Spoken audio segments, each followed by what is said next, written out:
Hey everyone, welcome to episode 67 of the Unhandled Exception podcast. Now this episode is a little bit different. It was my first time recording an episode live at a conference. We had a panel of speakers from the conference and it was an open discussion coming from questions from the audience. After introductions, I opened up with the initial question asking everyone's thoughts on AI. So on with the show, enjoy. Right, that is recording. Cool. Right, so we're going to do something a little bit different today. We're going to record a live podcast. And when I say live, I don't mean it's not live streaming right now, but live as in an audience, everyone in this room.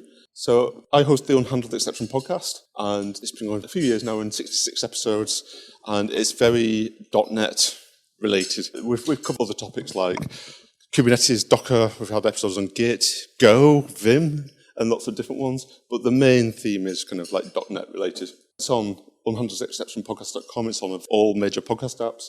And I've been really lucky to have some amazing guests. 65, this was very much imposter syndrome. It was very surreal being in the same room as Mads Toggs and Dan Roth and Scott Hunter. So it was a virtual room, but yeah, that was very, surreal. So the format today is going to be, none of the panel can actually see the slide. That's badly positioned. The format today is, as you can see, it's a panel-based discussion. So we've got a panel of lovely speakers from today. So everyone's going to go through and introduce themselves shortly. And it's an open discussion. So I'm going to open it up with a question for discussion. But then after that, then anyone in the audience can just join in. Obviously, it's recorded. So if you want to ask something, raise your hand. I'll bring the mic over. These are some kind of potential topics. This is just ideas. Don't feel constrained to these topics. It can be like anything you want that's dev related, so don't ask for like marriage advice or anything. For the listeners who obviously can't see this slide, I'm just going to list out these topics. We've got diversity, AI, gRPC, testing, DevOps, .NET Aspire, containers, security, remote work, pair programming, accessibility. I think I got them all on. But again, this is just ideas. It can be anything dev related you want. As a reminder, this is edited, so it isn't like it's live as in there's an audience here, but it's not live, so I do edit it. So when I'm handing the mic around, that gap where the silence, then that'll be cut out. It'll sound a lot more seamless. If, as an audience member, you want to ask a question, then raise your hand, I'll hand the mic over. If you want to ask a question, but you strongly don't want to be on the podcast, then feel free to say so. I'll repeat the question and my version will be on the podcast. It's better if you do it because listeners are probably fed up with my voice, so it's good to actually hear other voices. But I completely understand if you want to ask a question but you feel uncomfortable being on the podcast recording. So before I hand over to the panel, who will each introduce themselves, I'm going to hand over to Carl just to give a quick introduction over what is DDD. So Carl, what is DDD? Thank you. Thanks, Dan. DDD is a free developer conference. It's been running since 2005. In Bristol, our first year was 2009. It runs on Saturday once a year. It's completely sponsor paid for and free for attendees. We've been running it at the Engine Shed for the last few years, and we've just had some amazing speakers. It's a great conference to kind of come and try out your chops speaking. If you've not done a lot of public speaking before and you don't want to go for the bigger conference first, local meetups and conferences like DDD, and there are others around the country. And around the world, in fact, Melbourne has a DDD. And just have a look. There's several websites and just search around Twitter for it. So we have a team of 6 people who throughout the year give up their time. It's all volunteer. None of us are paid for this. But days like this really make it worthwhile when we have such a fantastic audience, a great lineup of speakers, new topics and just ideas that everyone can learn from. So yeah, that's DDD. I'm going to hand it back to Dan now. Awesome, thanks Carl. And for the listeners, I will include links in the show notes to the DDD website and all that stuff. And if you like the sound of Carl's voice, it sounds a bit dodgy, but the next episode we're recording is actually going to be not recorded yet. It's going to be a group episode where we're talking about Umbrico, the CMS. So now I'm going to hand over to each member of the panel, starting with Kevlin, just to introduce themselves, say about who they are, what they do, their area of specialisation, and also what talk they're doing today or have done today. Hi, thank you very much for inviting me here. My name's Kevlin Henney. I'm an independent consultant and trainer, and I do a lot of independent consulting and training. And because I'm independent, it means I get to say rude remarks about products and all kinds of things. I tend to focus on developer practices, techniques, everything from what is good code all the way up to software architecture. I have a particular fondness for programming languages and the mistakes that we make within them. That my talk today was on software failures, #fail. Hello, my name is Simon Painter. I am a general .NET developer / code monkey, and I've been doing this for business for an awfully long time and enjoy it a lot. I'm also tend to focus on the area of functional programming, particularly the area of functional programming within C#. I have previously appeared on Dan's podcast back in the early days when we still had to hand crank the machine, and I'm speaking on that subject today. Hello, hi, I'm Purnima Nair and I'm a software engineer at Particular Software. I've been on Dan's podcast in the past talking about gRPC. And so when he asked me, hey, can you be on the panel? I was like, yeah, this sounds fun. We'll find out what's going to happen. So I'm actually here to play it by the ear. I don't know what I'm going to speak about, but we'll see how it goes. So today I am speaking at the last slot of the day about REST, gRPC, GraphQL, or asynchronous messaging, which I am working on. That's the realm I work on these days. So I hope you'll be there. But yeah, have a good conference. I've been enjoying the conference so far. This is my second time at DDD South West. So thank you for having me here. Hello, I'm Rachel Breeze. It's my first time at DDD South West. I'd like to say what Paulina said. Thank you for having me here. I'm a .NET developer, a back-end developer. I develop within Bracco, but I also like extending on Bracco and doing all the integrations with it. I give talks on accessibility, mental health, and just I hope everyone enjoys themselves today. My talk is at 2:15, and I'm talking today about debugging and how it's more than log file analysis and breakpoints. Maybe see you there. Thank you. Hi, my name is John Kilmister, and I've been a software developer for 20 plus years, mainly working inside teams, inside companies. Normally, I speak on topics where C# meets Azure, and that's probably my specialist area. But today, I've already done my talk, and what I did was take some of my experiences from my career and really put them together in a talk about all of those skills going beyond the technical that make a successful programming career, and how everyone has a different journey and a different route to their version of success. Hi, I'm Anna. I'm a data engineer, consultant, and AI specialist. So I'm currently working quite heavily with Databricks in the US, essentially working with some of their clients, trying to get lots of big data pushed through systems and in the right format and workable to essentially work with AI.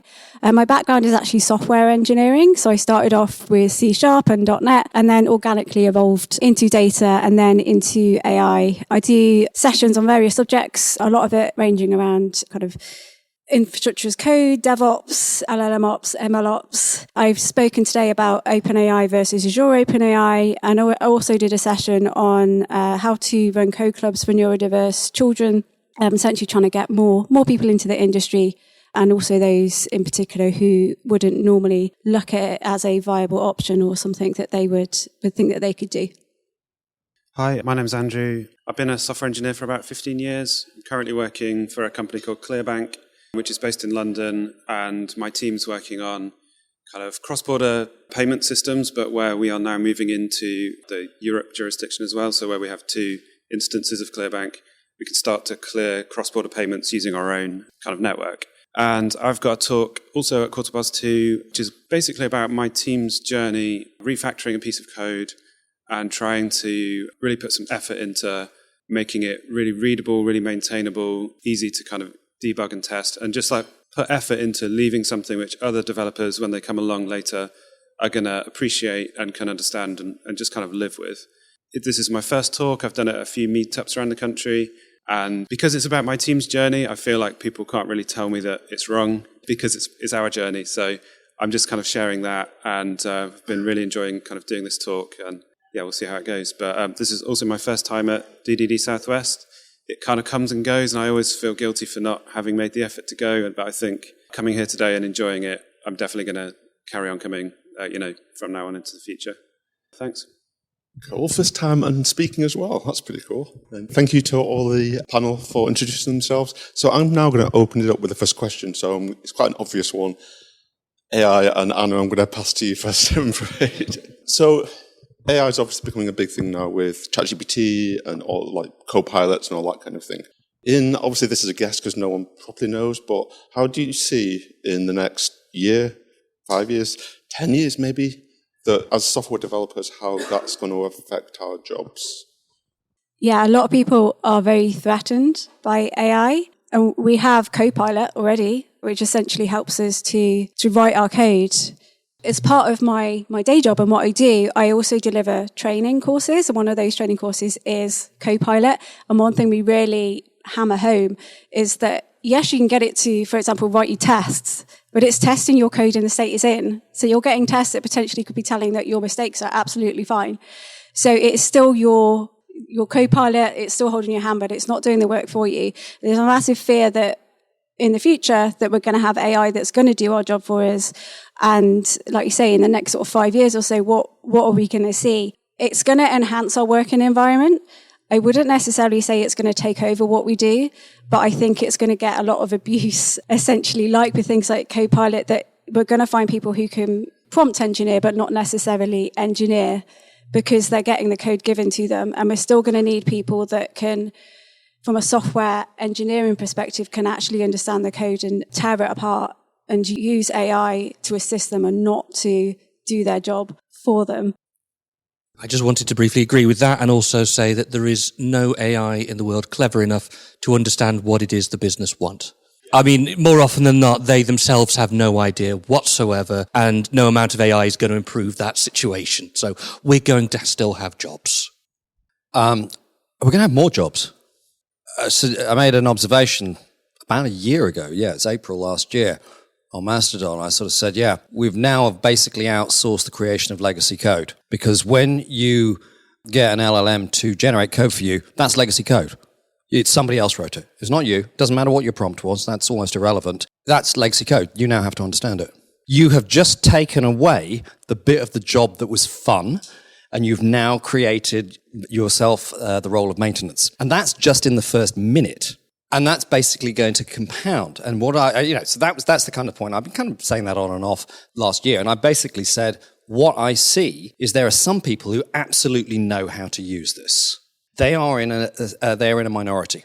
Let's be very generous and say that there are 10% of developers out there who can do that. I think I'm being massively generous, but going to conferences always makes me feel positive about the future, so that's where the generosity is coming from. The minute I leave this conference today, it'll go down to 1%, okay? But let's just say that's going to be the case. Those people have a huge advantage. It's the same with every single tool that we've ever seen introduced. The ones who know exactly how to get out of it, well done, you are going to leap ahead of everybody else, okay?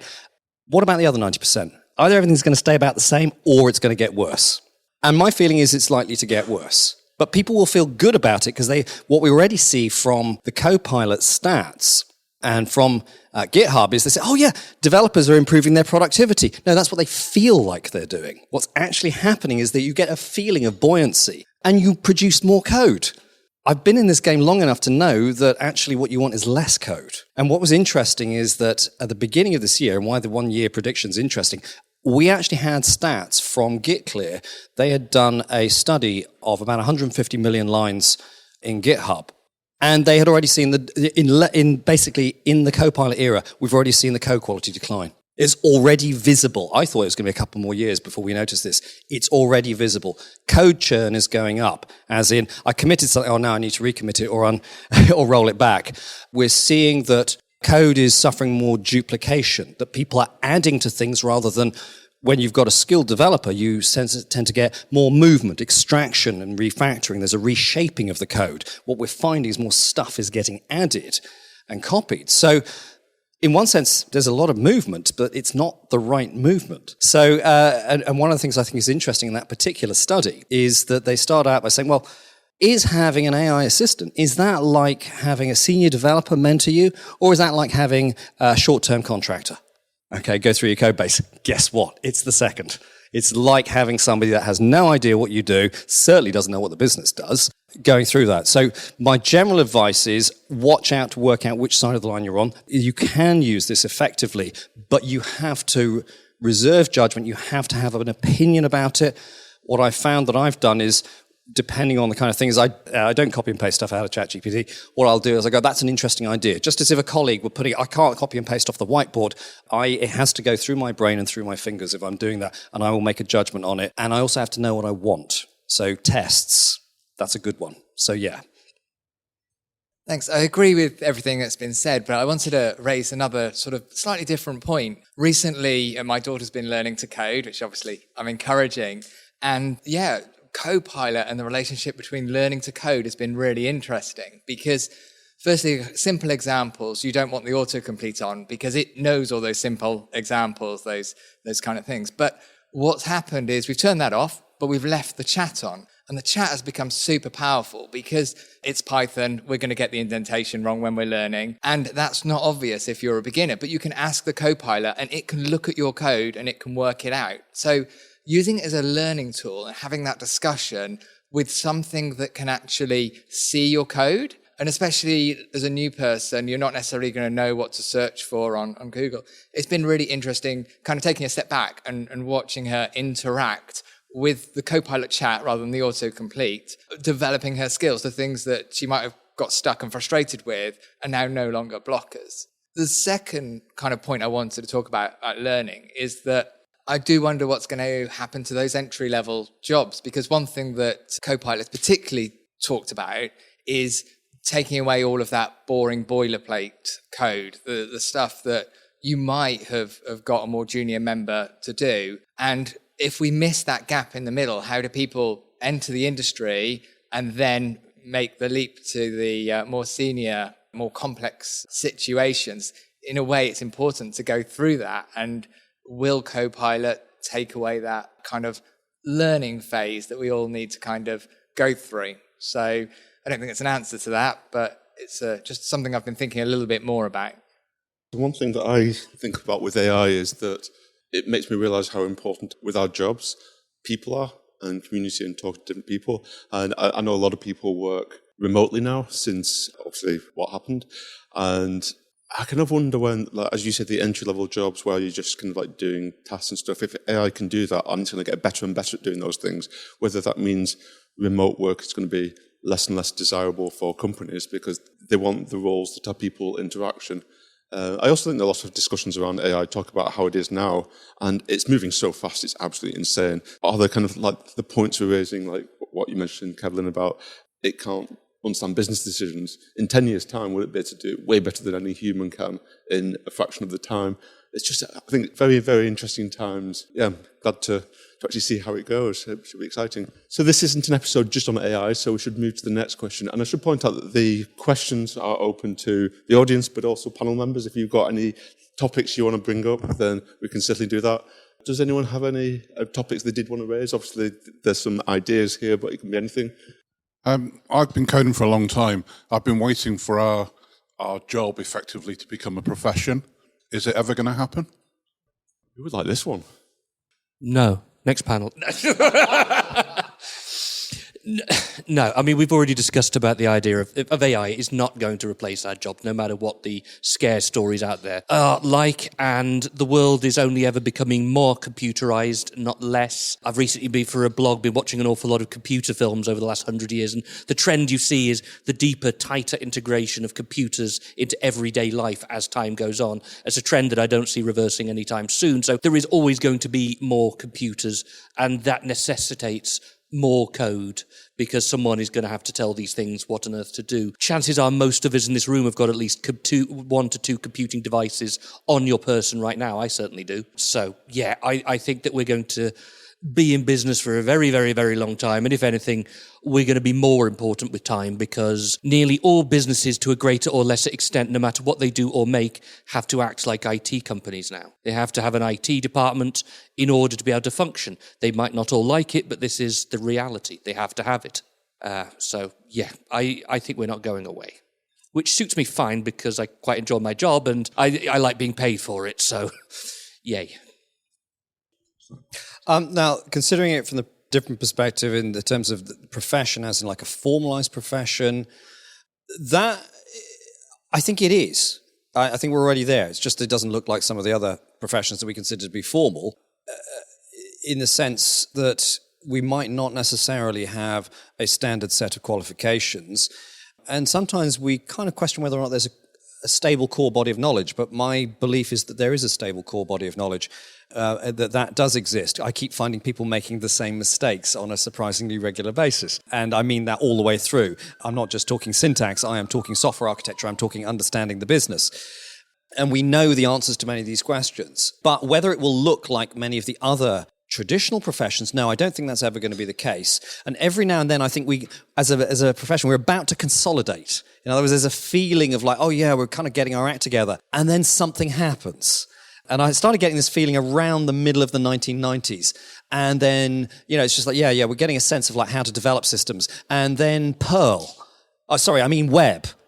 Perl. In other words, CGI scripts. Suddenly, we were just like, no, this is a terrible way to build stuff. And I was working in distributed systems at the time. It's just like, so it's set everything back. So we can't take these steps forward. We go backwards, but we also go wider. So I'm not going to be negative about it. I'm not going to say, oh, it's all backwards. No, we go wider. We recreate the profession. We spread in completely different directions. And that seems to happen on a fairly regular basis. Every now and then you think there's a consolidation. But it's just like there's a bit of backdraft, and then there's a reshaping, there's a redistribution. There are new ideas out there. And so people, they make new stuff, but they reinvent the same old mistakes and so on. So there's enough turbulence to mean it doesn't stabilize like some of the other professions. And it's that stirring of the water on a regular basis that kind of seems to be shifting. And we actually opened with a question that is very much about that. It's just like, well, whatever we thought 2 or 3 years ago, I guess 2 or 3 years ago, we were dealing with a different disruption. But whatever we thought 5 years ago, we probably didn't anticipate the disruptive effect that LLMs and things like that are having at the moment. And so we can ask the question again in 5 years and see where we are. I just may make one comment before I hand over to Purnima. Apologies, Purnima. But I think it's worth perhaps noting that we are the youngest of the various engineering disciplines. The other engineering disciplines have had potentially thousands of years to perfect their art, and we're very new on the scene. So I suspect we are going through a lot of turbulence, in part because we are such a new discipline and we haven't had the time it requires to kind of do that consolidation and that sort of working out what's the right way to do it for sure, for definites this time.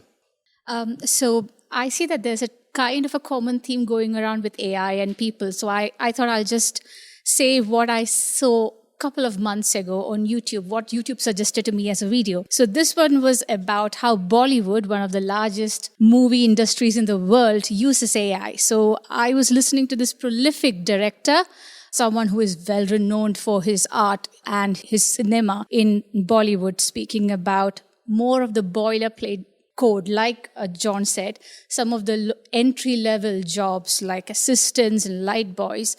He says that AI may be able to do all of that, yeah? But AI cannot do one thing, which is the human touch. So that is a thought that lingered in my head even after, I'm pretty sure I saw it somewhere in last September. So it's still with me, that thought, 6 months later. So I'm just going to keep that thought to myself and see where it goes. But as a developer, I do realize that AI is one technology that I cannot escape from. It's time we look at it, but I think it's almost also about how we look at it as well, as Kevin rightly said. I think we have to also look at why we have professions, so to speak. If we look at professions where you are regulated, so you have to be on a list, you can be struck off if you have bad practice, so on and so forth.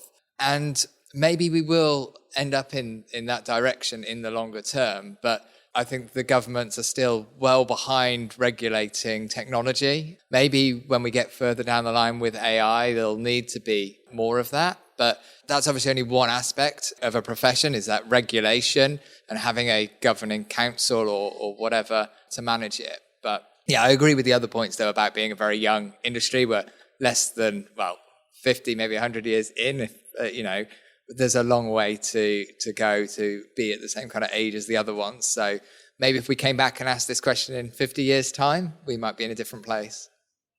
So from a slightly different point of view, I'm not sure whether we'll ever have I don't know whether we'll have a kind of professional qualification, but I'm really interested in the similarities and differences between the software world and the built infrastructure world.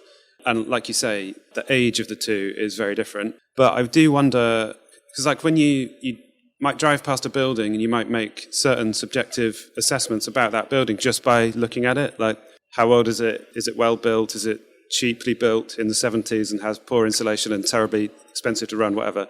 And I'm interested in, like, when you look at a code base, do you get those similar kind of emotional responses? And I'm quite annoyed by including my own reaction to, like, inheriting a code base. 9 times out of 10, I want to rebuild it as a greenfield project myself. Now, if you were to buy, say, a factory, so not a house, but a building which produces products, like in the same way as one of our software systems, you wouldn't be looking to knock that down straight away. You'd be making judgments about its suitability for purpose, its security, its kind of like soundness. And what do you use for that? Well, I guess you use building regs. And building regs are like a set of standards which say a window has to have these certain insulation properties. It doesn't say what material it needs to be made of, what process needs to be used to make it. It just has to meet that standard at that time. And I wonder whether a set of standards like that would help us when evaluating code bases in the same way that you might evaluate a building. So not something that prescribes what language or what platform or how, but I guess a bit like the OWASP top 10, but just in more areas than just security, just to help us kind of make objective decisions about a code base before we just want to tear it up and rebuild it because it's not quite the way we would like to do it first time. So a couple of things to come back on what the panellists have said. Yes, computing is fairly new as an industry, but we've actually got better communication than when people were building mud huts. So we should be able to develop as a profession quicker than the architects who were living in caves because they just, we've got the connections.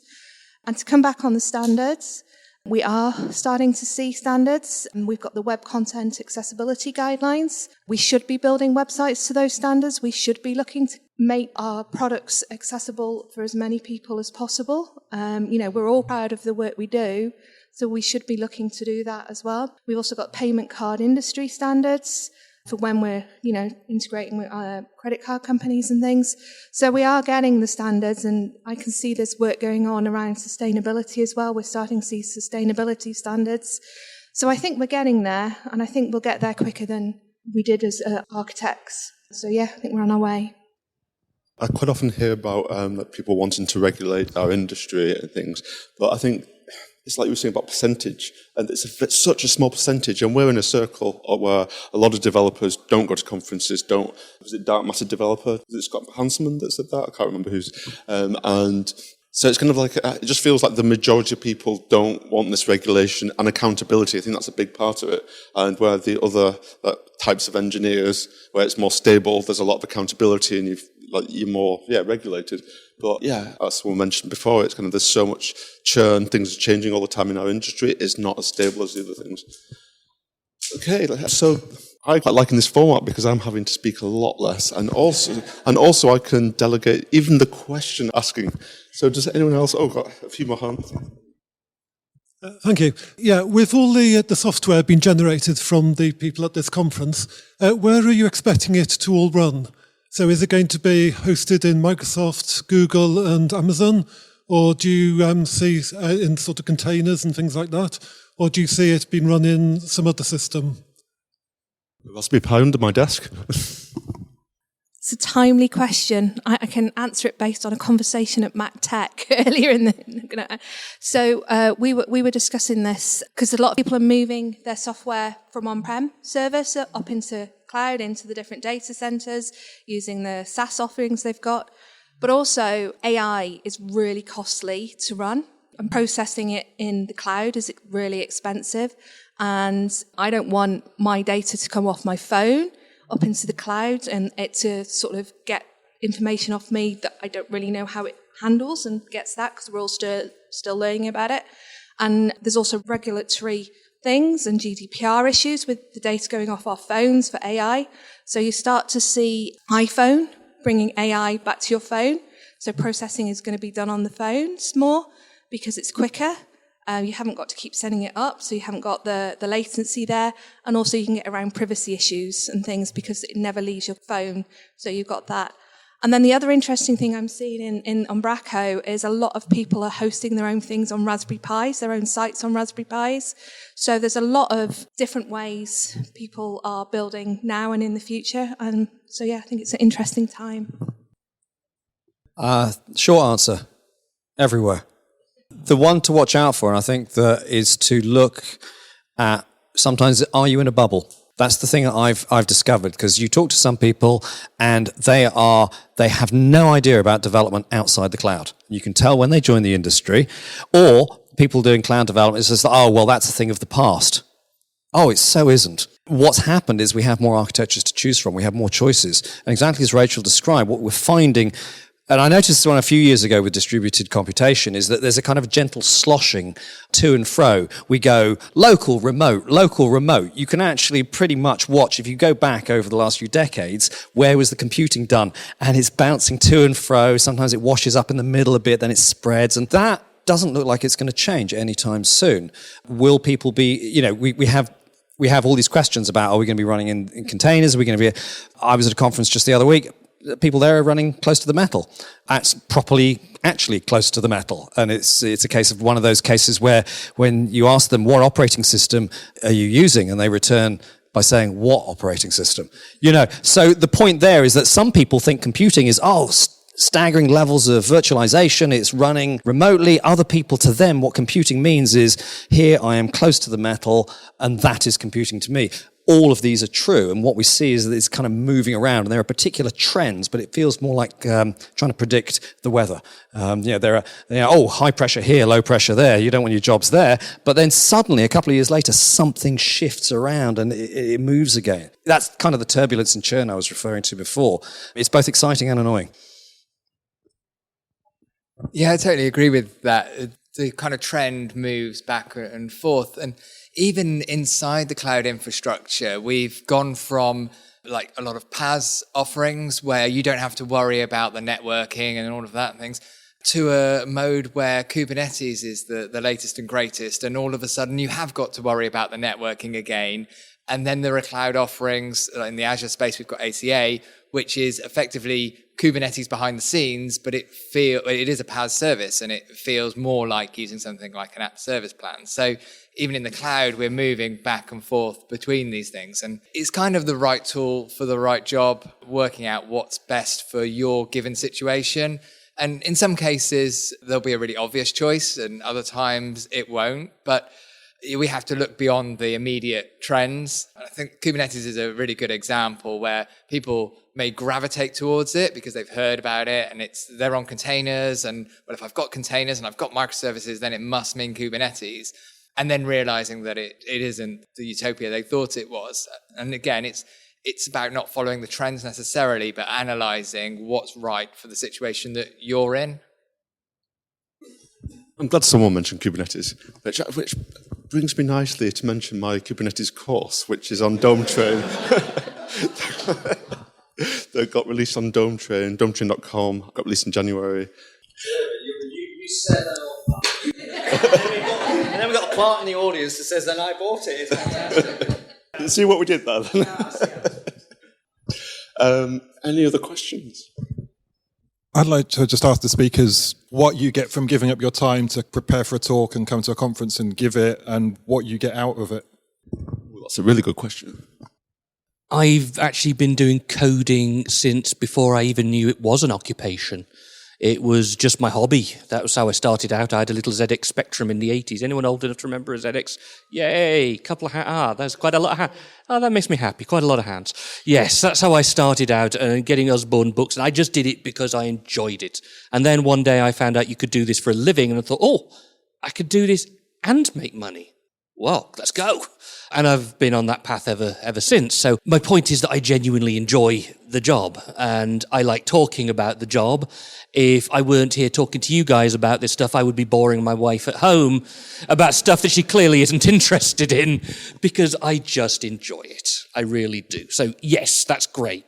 There's other. It means I get to network with a whole lot of people, learn new things as well, because perfection is a moving target. You never are clever enough that you know everything, and there'll always be someone who knows something better than you do. In my case, probably lots of things. And also, the travel's quite nice as well. It's nice to get around a bit, especially after the pandemic. It's been quite a tonic to get out of the house a little after that. So yeah, it's a lot of fun. So I'm really new to public speaking. I wanted to have a go at it for like 10 years, but didn't feel like I had anything worth sharing at all. And then in the last kind of year or so, did something at work which I thought this could be interesting to people. So I kind of stumbled into doing a meetup talk, which was hosted in our office. And I think it was pretty bad. I didn't look up much. I was terrified. I had way too much material for my 30 minutes. But I got just enough positive feedback to kind of like have another go. And so since then, I've now done it at 5 meetups. And I thought I'd submit it here. And each time it's got a little bit better, a little bit more comfortable.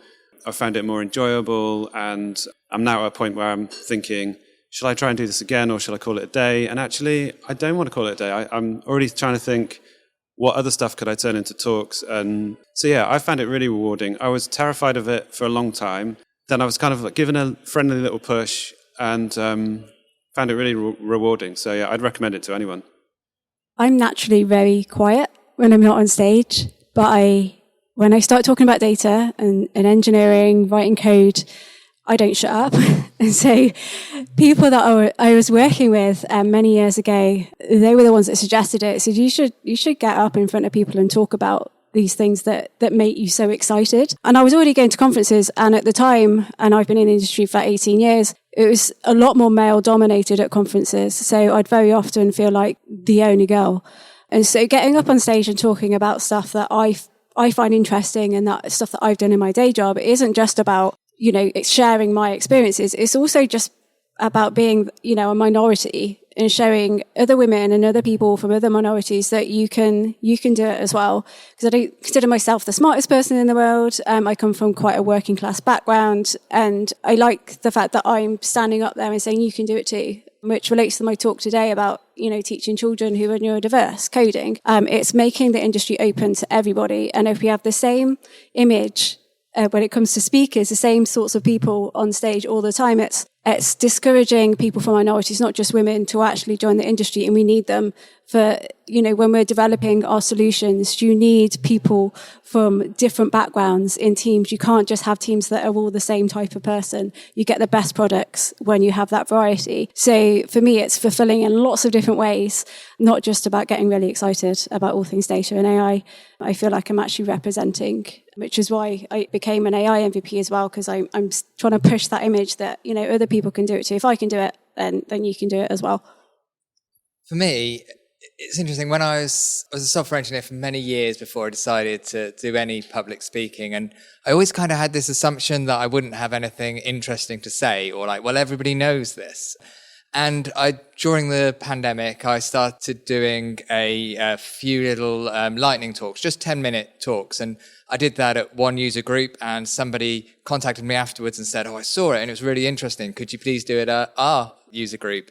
And then that kind of spiraled, and then I did longer talks. And I think the thing for me that I get out of it is kind of, there's multiple things actually. One of them, it forces me to really know the subject. So when I start out on building a talk, I'm very confident on that topic. But personally, I want to make sure that I've got every point as correct as I can do. So I do loads of extra reading. And when I start reading, I learn new things and the talk gets longer. And it drives me to do more. But I also enjoy that afterwards I get questions and input from other people. And it, again, can develop the talk and build it into other areas.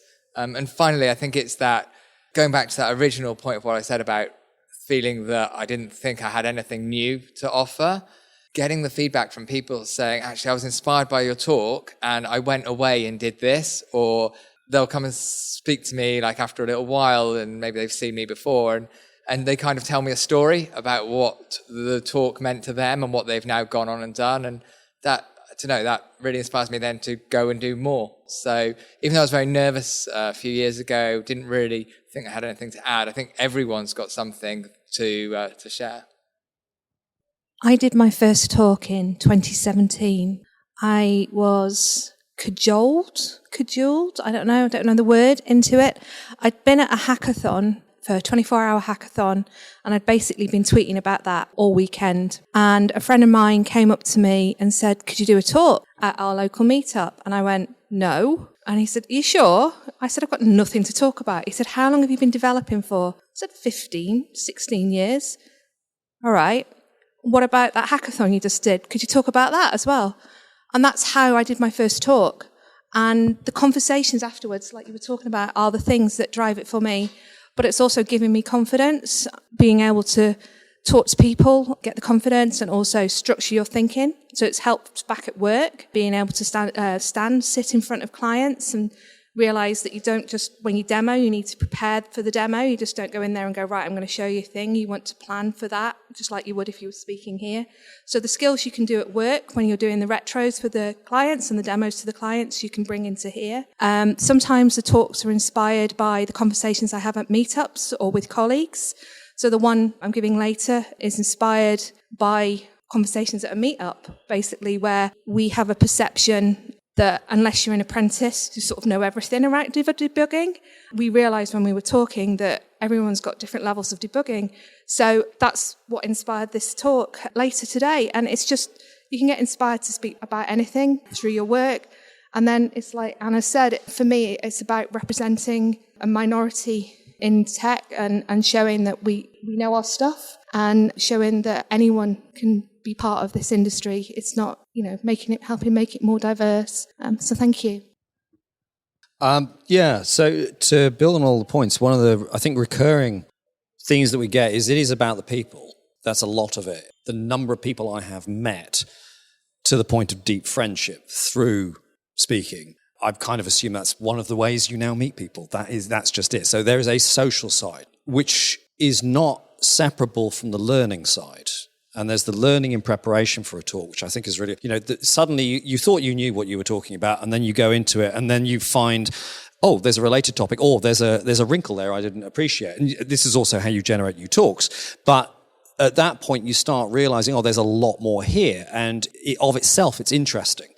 And then there's that kind of thing that you also want to share. I'm very much a believer in the ideal of, information wants to be free, much to the despair of my children who kind of think that, Dad, you could make money out of this. It's just, no, this wants to be free. Here's an article I don't get paid for. Here is a talk I'm not getting. It's because I think it excites me, but also the information sharing is actually one of the things, and that observation was made earlier on about as an industry, we're actually really good at sharing stuff compared to a lot of other industries. We kind of do that. As an industry, we can collectively say we invented email. We invented all of these sharing tools, probably because we don't want to talk directly to each other, but we're also learning how to do that. In other words, we're actually really good. Open source culture is based on this. We're surprisingly good at this. And so this feels like it's part of that, is not to have power by secrecy. It's like, oh, I've just discovered something. One, it excites me. Oh, this is really interesting. Have you ever thought about this? And I want you to share that as well. And maybe you can do something with it. There's a couple of times I've done a couple of prototype things and somebody else has built an open source project off that, because I know that an open source project is basically one of the rings of hell. You would never wish that on your enemies, but it's a really cool idea. And other people have gone like, that's a really cool idea. Kevlin, can we build on that? Can we use that code? Absolutely. It's all yours. I just wanted to explore the idea. And, the point there is that you're kind of sharing this around. That's the basis of that. And there seems to be something very complete about that. So there is a lot there. And it also helps to define a concept of community. Because I think that is one of the things, and actually Dan was kind of hinting at that most developers don't go to these things, and maybe they don't feel part of something. Maybe their jobs do feel a little more isolated. Maybe they're not able to tap into the fact that there's all this knowledge out there, and their daily struggle is a struggle, and perhaps it doesn't have to be, both from a mental point of view and a technical point of view. So I think there's a lot of aspects here. It's very multifaceted. So for me, I started speaking in 2019, I think, when I was asked to speak at a conference related to Umbraco. So before that, I was attending conferences and I was in awe of all those people who stood up on a stage and had something to share. And never did I think that I would be one day doing that. So the last few years, my talks and even writing blog posts have been around things that I've learned. So if I want to learn something, I make it a point to either sign up for a talk or write a blog article about it. So it has helped me learn a lot. I think the biggest aspect or biggest takeaway that I have had from the community work is, apart from the learning, the community itself. I'm a mother. I'm mostly into remote working. So this is a way for me to meet people, make friends. And in fact, the two people who are sat next to me, Rachel and Simon, these two people are really close friends I made from the community itself. So it gives you relationships amongst the wider industry. There are so many people in the audience here that I know from all these community activities. And I think being in that diverse group has somehow made me a better version of myself over all these years. And that's one key thing that I would love to say.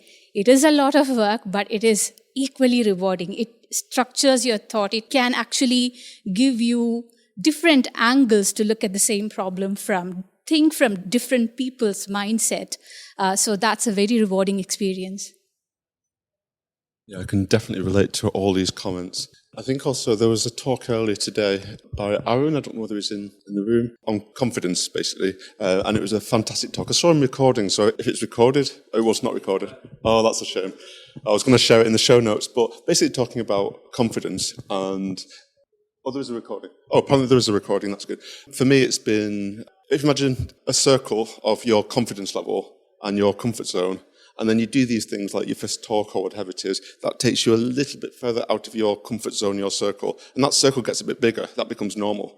Then you do something else, maybe it's a lightning talk first and then a conference talk, and that circle gets a little bit bigger, that becomes the normal. So it's all about growth, and all the things, like I run .NET Oxford, which is a user group, so I started public speaking there, started the podcast and all these kind of things. I felt such a great personal growth, and also, as everyone has said, just met such an amazing community of different people. I think it's just been fantastic. One thing, Simon, you said about your very first computer, ZX Spectrum, I thought it'd be quite interesting to do a quick round through. What's everyone's first computer? Mine was the VIC-20. ZX81. Oh, wow, respect. It was a ZX Spectrum Plus, which had 48K of memory. 48K? And I know. And 15 colours. And one of them was black. So I had my first laptop, I think, when I came to UK back in 2006. I think it was an HP one. I can't remember which series it is, but it was an HP laptop that I owned for the first time. ZX Spectrum 48K that my dad got from Boots, and the minute he brought it home, I knew I wanted to be a developer. BBC Micro, typing in all those lines of codes out of magazines.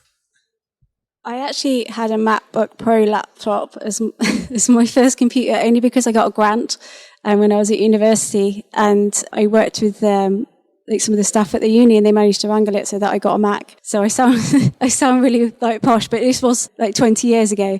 And when it broke, I had to it's so long ago, I had to actually send it to Germany because there was nowhere in the UK that would fix it.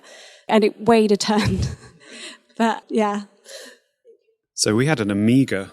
I can't remember which model, but I was very young. I think we only ever played games on it. We might have tried one programming thing once with maybe like a bit of assembly language or something. I remember being distinctly unimpressed and then not doing anything with computers until I went to university and did a music systems engineering course, thinking I was going to go into the music industry. And there was a computing for control module, and that was when I fell in love with computers again. So yeah, my Amiga was pretty irrelevant. Oh, this makes me feel very old, starting with the VIC-20, I think. We've got one more question from the audience, and then we are going to have to wrap up because Andrew just needs to set up for his talk. Thank you. You all sort of mentioned earlier about sort of the diversity and learning from each other in doing talks. How much do you live that day-to-day writing code in terms of like pair programming, group programming, and have you got any advice for teams working together? Yeah, so in my team at work, we try and pair program as much as possible, and on large changes, we'll also do like a kind of mob code review. Now, we've just been through some changes and we've got quite a lot of junior members. So there's quite a big kind of like mentoring side of bringing those junior members along. Some of them are very, very new. But yeah, it's like a really rewarding part of the job. And in a kind of previous iteration of the team, we had team members who didn't really like pairing. And I found that difficult because it was quite hard to encourage it in the new people when there were some people who obviously didn't really want to get involved. But now we've kind of like got that embedded a bit more in the kind of team's culture, and it's working really nicely. So yeah, I really love that kind of side of it. Yeah, I think pair programming is really important. So I like to go in my cave as much as anyone else and just code away, but it's really important that we sit together and we create an environment where people feel comfortable coding together. So that is something that I encourage of juniors that I work with, especially as a consultant, and I'm trying to teach people the best way to teach is to actually let them try and not watch them and scrutinize them, but actually work together. Another thing I find that works is when you're actually working with source control, when you're committing, when you're creating PRs. A PR should tell a story and it should be small. And I see so many people, like so many organizations where that is just, pushed to the side. We haven't got time for it. We're just going to do this massive commit. And it's so important that you can look at a history of a solution, look at every PR, look at the commits. And actually, even if you don't understand the code base, you understand the process, the order of things, why decisions have been made. So as well as pair programming, having procedures like that are really, really key. And that is about communicating with each other and working together. So if somebody puts in a massive PR or a PR that doesn't have enough description, I reject it because it's not going to tell everyone what's happening. Everyone in the team should understand what's going on, not just, that guru who's doing some development that's helping them pay their mortgage and make themselves look non-disposable. So for me personally, my current job is a software architect. So I'm often putting together prototypes or technical concepts and then working with the team. So I'll hand that over to the team in a presentation and explain it. But actually a lot of it is that when those team members first work on it, I'll pair with them for a period of time to kind of demonstrate what's needed, or they will show me what they're doing, and making sure we have that shared understanding. In my talk earlier today, we talked a lot about communication and building those really good communication skills because they'll carry through. I'm also lucky that we're in an organisation where we do peer code reviews constantly through pull request processes and things like that. So, sadly, we are about to lose the room for the next talk, but can we just have a massive round of applause for all the panel for this amazing conversation?